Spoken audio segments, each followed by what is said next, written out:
Well, hello, everyone. Again, I'm going to talk tonight about the resolute intention. Resolute intention number one is a surprise because it says capable.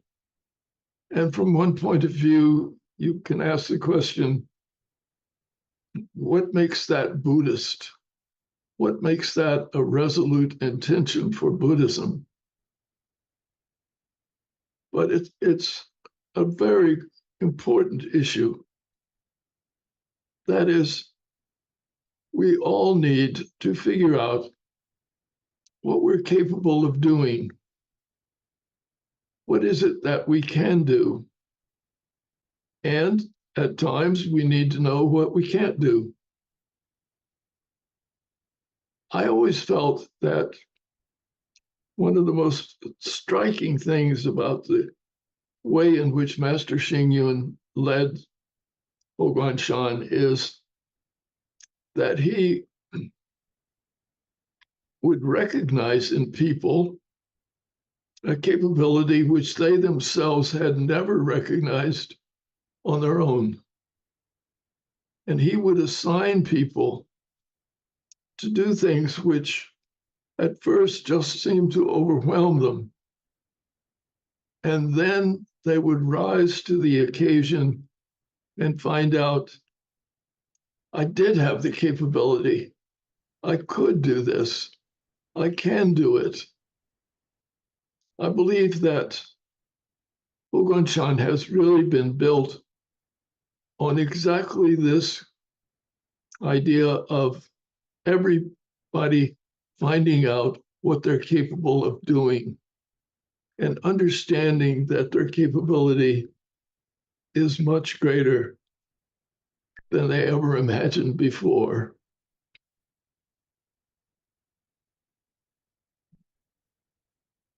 The text itself says,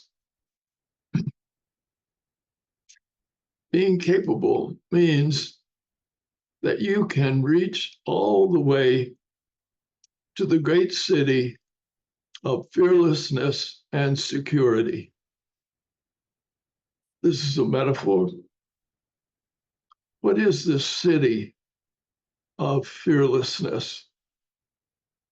What is fearlessness? We have to understand that we live our lives very often with so many fears.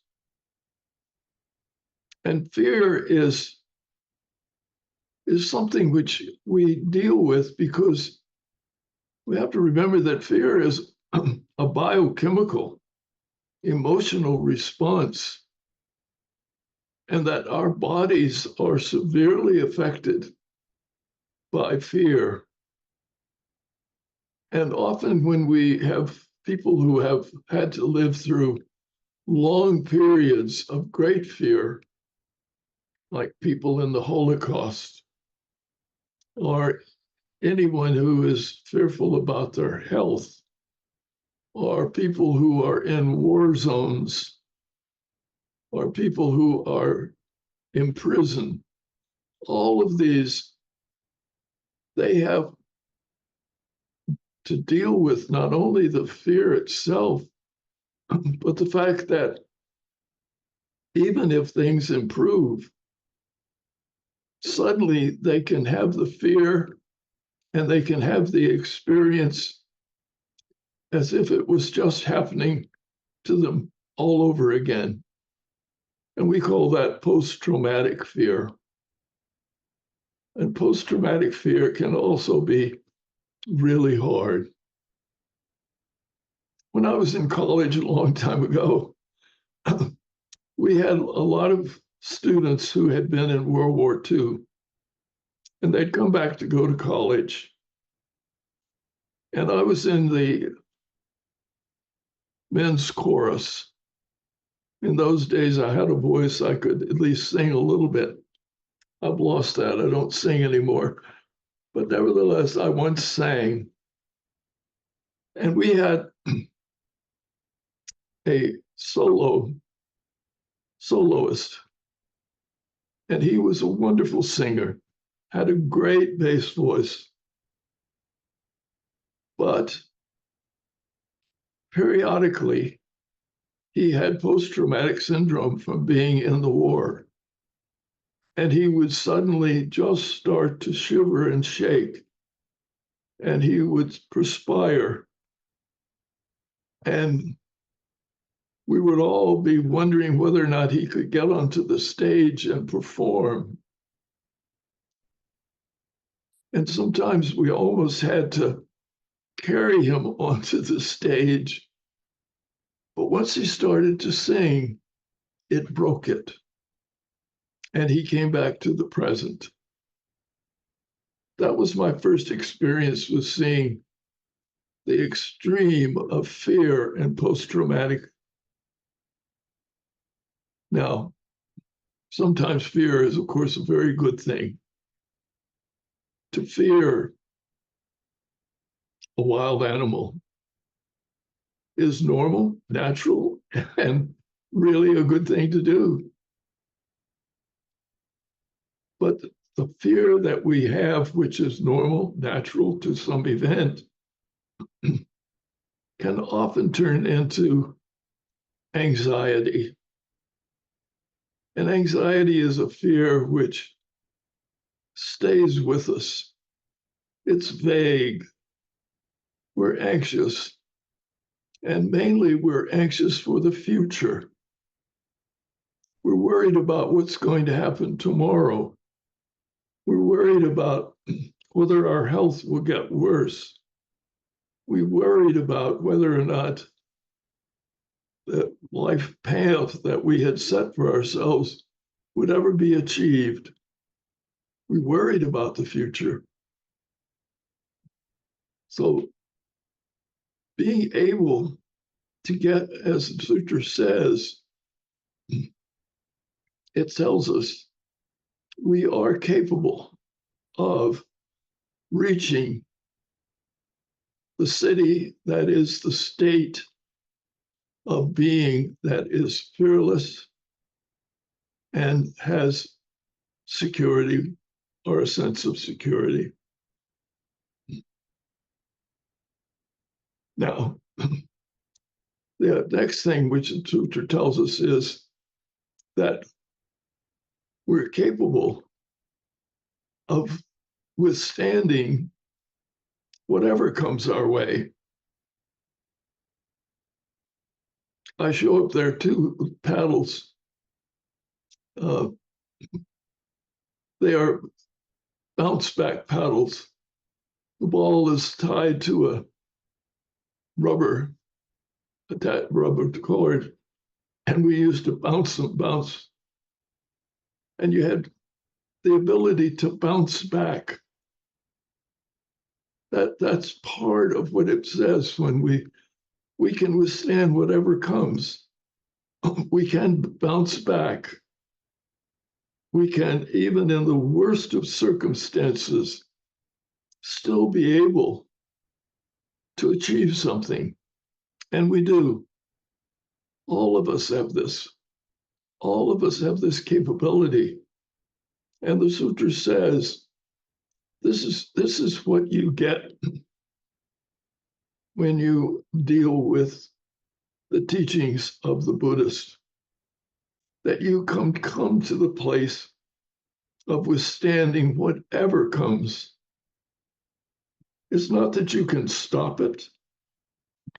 It's not that bad things are not going to happen. It simply says, whatever comes at me, I can deal with it. Now, I think you know I was in the hospital for a long time, 5 months. And if you had told me before I went in the hospital that I could withstand and deal with 5 months of being in bed in a hospital under very bad circumstances, I would have said, no, I don't think I could do that. I don't think I'm capable of it. And yet, when the time came and I had to face up to the fact that there I was in bed, unable to get out of bed, unable to walk, I could deal with it. Surprise. And I had to rely upon my information from the Buddhist texts in order to do it. I had to say to myself, whatever comes, I can handle it. I can do it. I think I've told you the story of my late wife before she died. And when she was in her last days, and we were sitting and trying to figure out what was coming at us. And the question was, could we do it? And she took my hand and said, we can do this. We can get through my death. And we did. Hard, but we did it. So I think when the text tells us that you're capable of withstanding whatever comes, you may be very surprised at how strong you are. And if you prepare yourself with the Buddhist teachings a bit, I think that's going to make it even greater. Sorry, I moved the wrong thing. Second. I'll go to the next one. Excuse me.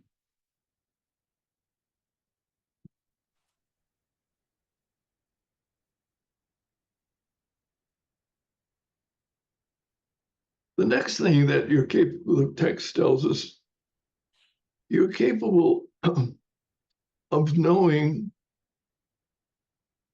or the Bodhisattva is capable of knowing what beings of the world can comprehend. Usually, what we are is like the first big circle here. The big circle is what I think other people know. I think they know a lot.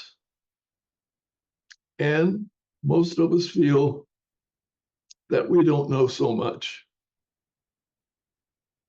But in fact, when you test, we find out that what I know and what other people know is very similar.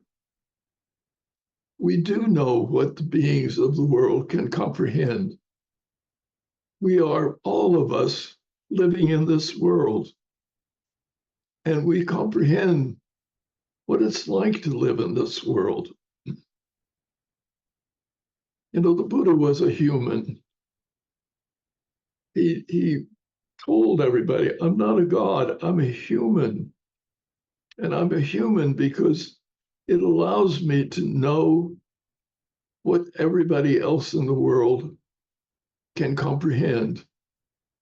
It allows me to be able to share my knowledge in the sense of that I share with others exactly what can be comprehended. So we think I can't read another person's mind, and we can't. But we also have to realize that we share experiences with other humans. And the Buddhists have said we share the experience of illness and old age and death with everybody. And so if we share an experience, we do know a lot about other people, and we do know a lot about what they think because we think it, and we're dealing with the same issues that they are. When I was doing prison visitation, I think one of the things which struck me the most was that as terrible as the circumstances were for prisoners, they we're dealing with the same human emotions that all of us deal with. And so it was possible to really talk at a deep level with them because they understood what I was saying. And I believe the same is true tonight. I believe at this moment that I can say to you things that are difficult. I can say to you problems that arise that are hard to face. And you understand, you can accept what I say because I am talking about common human condition. But if it's a common human condition, then what we share is really crucial.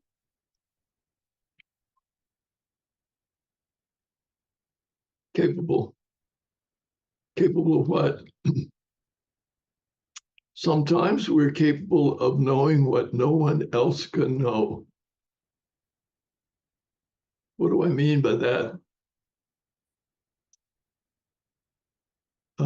Let me give you the example from the cards. You see the three cards there. Those cards are cheater cards. They're marked. If you look very closely up in the corner, you can see whether it's a spade or a heart, because you've got a tiny little heart, you've got a tiny little spade. So when you play with somebody who's got marked cards, then you can look at their cards across the table and see what they've got. Because ordinarily, when we play cards, we don't know what the other person has. That person knows something which I don't know. And I, therefore, can be defeated because I don't know what that other person knows. But in life, we know what no one else can know in one other sense. It's not that we are able to hide. It is just that all of us have internal memories, internal thoughts, which are completely ours. We never share everything with people. We are, in that sense, alone with our thoughts. And that's good, because if we didn't have this, if we just said everything that comes into our heads, we would probably hurt a lot of feelings. We would probably upset a lot of people. They don't need to hear. So the consequence is that we do know what no one else can know, as well as we can generally share so much with everybody else. So since I'm this way, no one else can know what I'm really thinking. Then you have to be careful, because after a while, you can have so many what you think are secret thoughts, and you have so many parts of yourself that are hidden from others that they never know you. How do you let people know you? As I've said to this class, for a while I just taught an academic style. I just taught what the sutra said. I just taught what the history of Buddhism was. I just taught all of that. And then people began to say to me, when you tell a story about yourself, we learn so much more. Please put more stories about yourself. And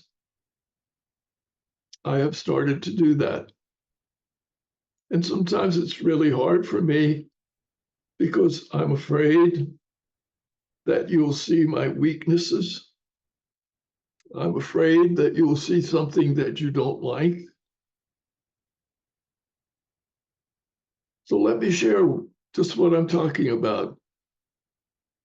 When I decided to go back to or to continue in graduate school and get a PhD,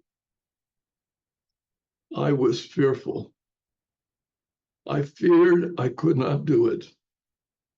I feared I was not good enough. I feared I would be caught and shown to be much less than people thought I was. And when I had this fear, it took the form of hyperventilation. Hyperventilation is a panic attack, and it's really awful.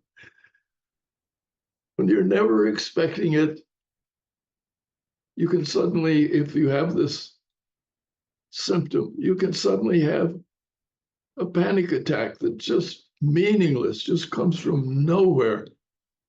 And you start to pant and you have fear. And actually, you fear that you're dying. You fear that you're having a heart attack. It's really an awful thing to have. And I had it. In my first year in graduate school, I was beset with it quite often. I would have panic attacks. And I was trying to figure out how in the world I could get over it because it's too debilitating. It's too unpleasant. So somebody introduced me to a program called breath work. And in breath work, they purposely hyperventilate. That is, you lie down and you start panting. And the intent is that you hyperventilate and it changes your state of being, your state of experience if you're hyperventilating. And so I thought, all right, I'm just going to go there and I'm going to hyperventilate. And if it kills me, it'll kill me. And if I have a heart attack, I'll have a heart attack, but they should know what to do because this is what they teach. And it cured me because I breathed and breathed and breathed. And after a while, I realized that breathing, I could take deep breaths and it was all right. That I could do the thing which I feared the most. I could do it. And when I did that, then it just stopped. I never had a problem again. Thank goodness. I have happy news. You can get over it. So why do I tell you this story? It's this issue which I'm speaking of before, that I will tell you things about myself which are not complimentary. And why will I do that? No one else knows. You would never know unless I told you.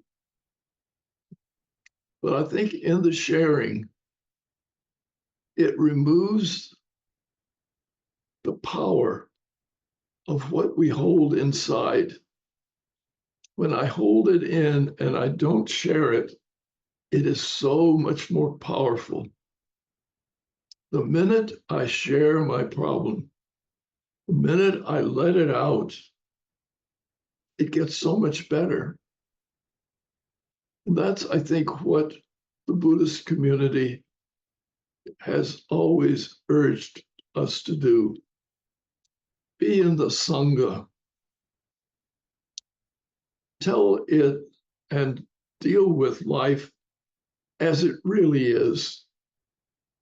And if my life is really the way it is, then I have to say how it is.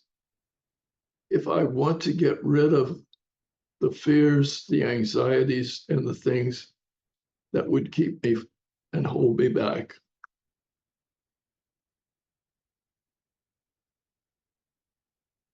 Now then, the text goes on to say, in one sense, we are capable, in the sense that nothing can keep it away, the text says. What is it that it can't keep away? Well, in normal life, something which we cannot keep away is gravity. I know this very well because my because my feet are numb. I don't have good balance, and I've fallen twice and hurt myself. And when I went to the doctor and I said, I fell, and I just am really angry at myself because I should have been more careful. If I'd been more careful, I wouldn't have fallen. And he looked at me and he said, Lou, you fell because of gravity. That's why you fell, because of gravity. And nothing can keep that away. So what you have to do is to learn how to live with gravity, which is with you every single moment of every day. And that's what I've been doing for all of my physical therapy. I've been learning how to walk, how to get up, how to use my walker in ways where I can control gravity, because it's good. Nothing can keep it away from me. I love the picture of the clouds here. This is a real picture of real clouds. And what you see is a line of clouds, almost like the backbone of a creature. And that's the one time when you can see gravity. Gravity is creating the clouds and those lines. We're actually looking at gravity. And I love the fact that you can see it. There it is. That's the gravity which has thrown me to the ground twice. And I can tell you that it is, if you fall like I fell, when you fall, once you start to fall, it's over. You can't reverse it. If you can't find something to hold on to, you're going down, and you're going down hard. So there are times when nothing can keep it away, but I can at least try my best to deal with and learn to live with those things which I cannot keep away. My health, my body, sometimes my emotions. So I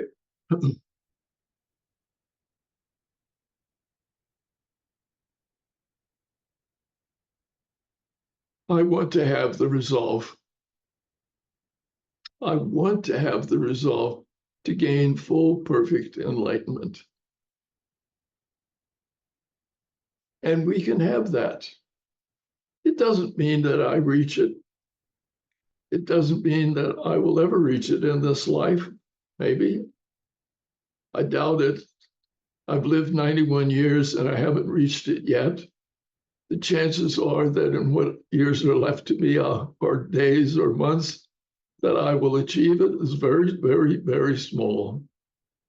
It doesn't matter.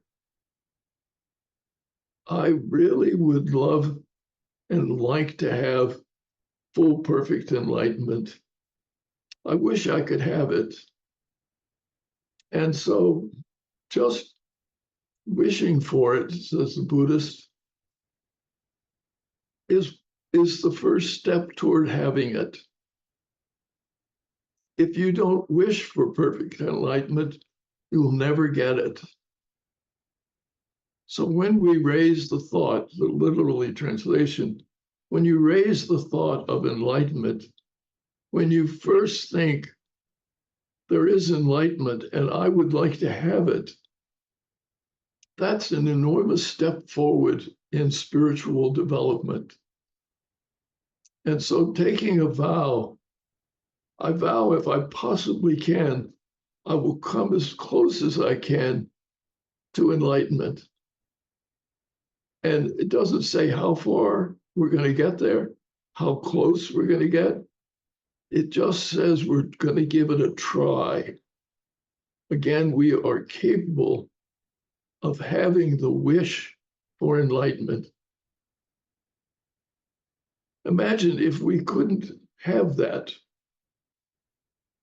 Imagine if I had no possibility of ever wanting to reach enlightenment. I would never get it. And I don't value as much as I should the fact that I can have a desire for enlightenment. Having that desire is one of the great strengths of my life. Just that. And so all of us need to be aware and be capable that we are capable of wanting enlightenment. And that's one of the great gifts that we have. Now, the other is that we are capable of having the wisdom of a Tathagata that is never lost. When you say never lost, it sounds like, well, I'm not sure. Nothing, I thought the Buddha said nothing is permanent. So what is it that is never lost? Part of what is never lost, I believe, is our human experience from our childhood and from our adulthood. Whatever experience we have, whatever thoughts we have, we never lose it. The impact that it's had upon us will impact our life forever. We will be always influenced. So if, for example,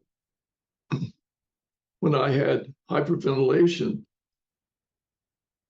the wisdom that I gained from my hyperventilation, which was that I could get over it, that wisdom changed my life. And I stored that wisdom. I have it in me. So whatever we come to know, whatever we can come to achieve, you're never going to lose it. Now, when I was studying languages, we would always say that you could have a word and you would forget it. And you had these awful little things called word cards that we would flip and try to remember the words. They never worked for me. I would forget it. And the reason I would forget is having the word without it being a part of my life. There was no memory. If I could tie a word to my own experience and to my life, I never forgot it. I never forget it. And whatever I've learned in all my years of going to schools, reading the sutras, only when I tie it to who I am, tie it to the reality of my own experience, that's when it's never lost to me. It's there somewhere. So I recently had a test to see how I'm doing in terms of cognitive ability. And they give you 7 numbers in a row, and you're supposed to repeat them back and then repeat them in reverse. And at the same time, they give you 3 words when you first go in to take the test. And they say, now at the end of the hour, I'm going to ask you what these 3 words were. And you would think that's an easy thing to do. But the other day, when I took one of these, to my horror, I forgot the 3rd word. Suddenly, it just wasn't there. And I thought, oh no, I'm becoming senile. I'm getting Alzheimer's. I can't think of that 3rd word. And the doctor said, I'm going to give you a hint. And he gave me a hint, and I immediately said, oh, of course. And I gave the word. And he said, good. That word was with you. You never lost it. It was there. You just had to stimulate yourself to the point where it would surface. So you don't have Alzheimer's because Alzheimer's, the word isn't there. No matter how many hints you give, you would never have been able to get it. So what I thought to be a terrible thing turned out to really boost me up. Aha, I don't have Alzheimer's.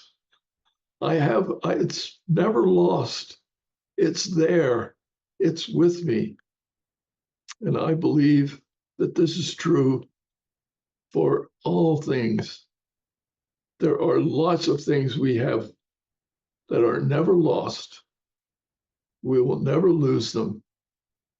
We just have to learn how to bring them to our consciousness.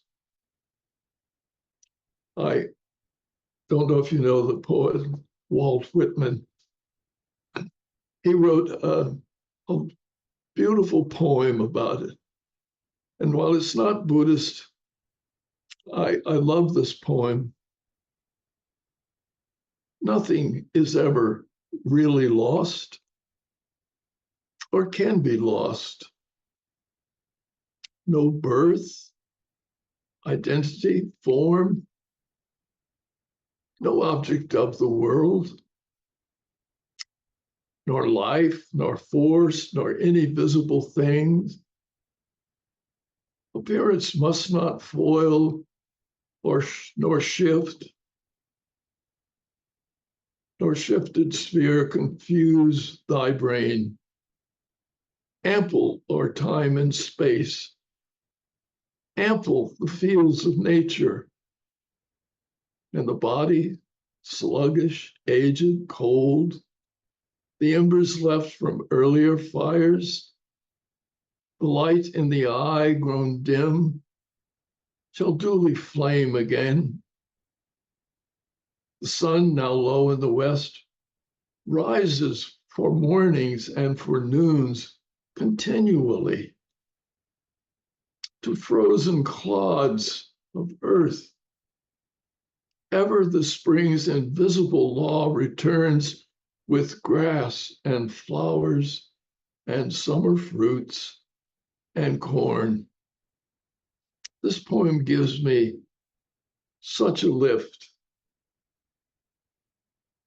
that even when we are dealing with things that where we feel we've lost it, Whitman says, no, nothing is ever lost. Now,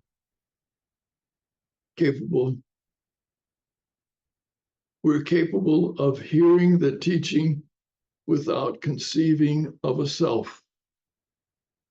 Most people don't believe this. How can you hear something? How can you listen to me talk tonight? How could you talk about memory? And how can you talk about whether or not you're going to hold on to all of this without conceiving of a self? And yet, we know that, at least I know now, I'm 91. I'm just not the same that I was when I was 21 or 31 or 41 or 51 or 61, etc. Why? Because there is no permanent self. And when I think to myself, oh, I feel the same as I did when I was 16, that's delusion. I'm not the same. I don't feel the same. There was a wonderful story done by, in the past when we had stories about the issue of kind of science fiction. And in this story, an old man is told that he has 3 wishes. And what does he wish for? And he remembers when he was 16 that there was a girl which he really loved, and she didn't pay any attention to him. So he said, I want to go back and I want to have that 16-year-old girl really pay attention to me and love me. And so, in the magic of the story, he goes back. There she is. And lo and behold, this time she likes him. But he can't stand her. She's 16. She has no human experience yet in the sense that he does. He has nothing in common with her. He's so sorry that he's back there and sees her because he was conceiving of a self which is permanent, and it's not. We are living with the changing, ever changing of our being, our body, our mind, everything. So when we hear the teachings of the Buddha, we are capable of hearing them. And at the same time, we do not have to conceive of a permanent self. So as we become capable, if we become capable of resolving to become enlightened, as we just talked about, and what comes of that? Is that just something that we do for ourselves? And the sutra says, no.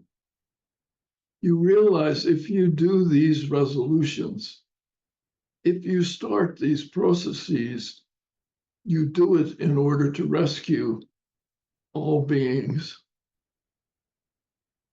We do it so that we can help others as well as ourselves.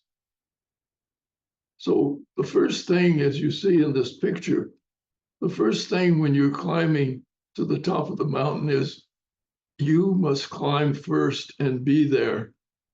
And then you reach down and you help somebody else reach it. This is what we are capable of. We are capable of thinking, I want to be enlightened. And we're capable of wanting to rescue and help others. And we're capable of it because we are capable of achieving it ourselves. And so we desperately should try to achieve it for ourselves. And then we are capable of having a pure mind of loving kindness, compassion, empathy, all kinds of words can be used for loving kindness. And what does it mean to have a pure mind of loving kindness? To have sympathy for our fellow beings. And we can do that, as I've said, because we ourselves, if we really face who we are and the fact that we are changing all the time, that the world is changing, if we face our own problems of illness, old age, and death, then we can have a pure mind of loving kindness because we recognize that this is true for everybody. It's true for everyone. They all have this. And so I have to prepare myself for loving kindness by recognizing that there is change. There is no permanent self. There is no, I'm not the same that I was when I was 16. And once we have this and other people are seeing changes in their lives, we can have loving kindness toward them. We can be kind to them because we understand it's the same thing that we're facing with our own life.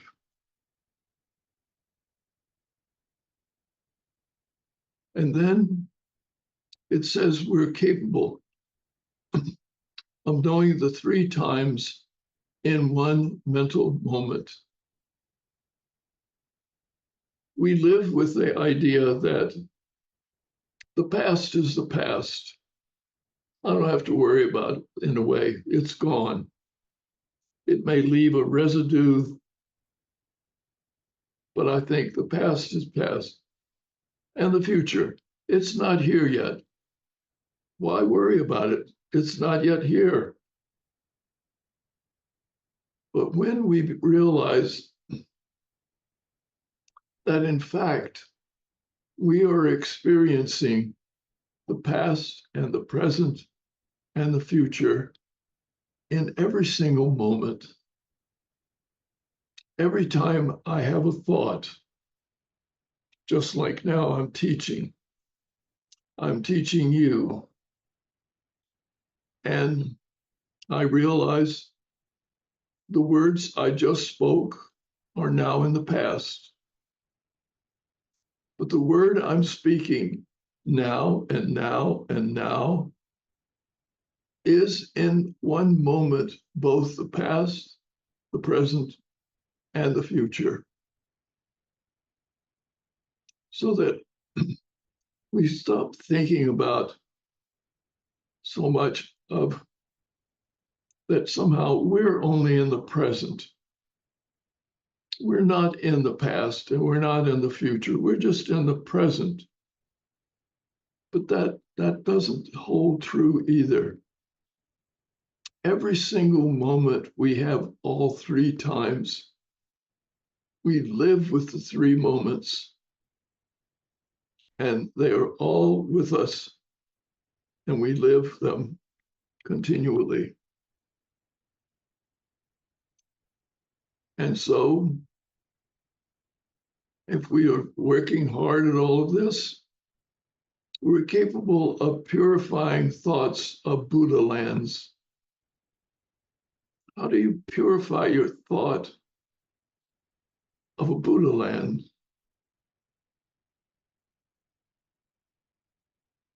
We want to go to Pure Land of Amitabha. But we need to purify that. Suppose some people say, I just want to go there and I want to be there forever. I don't want to be reborn.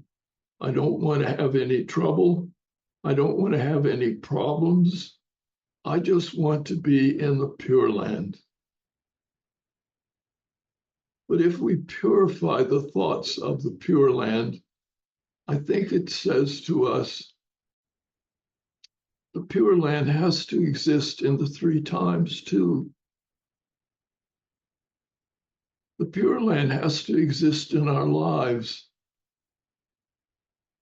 You know, Master Xing Yun used to say to people, you're living in the Pure Land. We have it in our experience. And if we don't have it in our experience, we'll never have it. If we can't experience the Pure Land in the present, we can never experience it in the future. So we must purify our thoughts even of the Buddha lands. We must not try to freeze ourselves and say, I just want to reach a perfect moment and freeze it and get it permanently in concrete and just stay there and don't move me. Don't give me any other problems. But you can't do it. It always will change. It's going to move. It's going to change. So I have to understand that even Pure Lands are changing. They're not permanent. They're changeable. However my thoughts are, all of my thoughts are. And if we can deal with all of this, then we have to come to the final thing. All of us, every single one of us, is capable of turning the wheel of teaching. Every single one of us can teach others. Sometimes we teach just by being who we are, just by showing our loving compassion for others, just by being able to face problems with some kind of grace and stability. We can turn the wheel. We can say that the way things are can be dealt with. We are capable of dealing with it. We are capable of making full use of it. So this is the lecture on the resolve. You are capable. And what you fill in after those words, you can fill in every day, every minute, with what is meaningful for you. So thank you very much.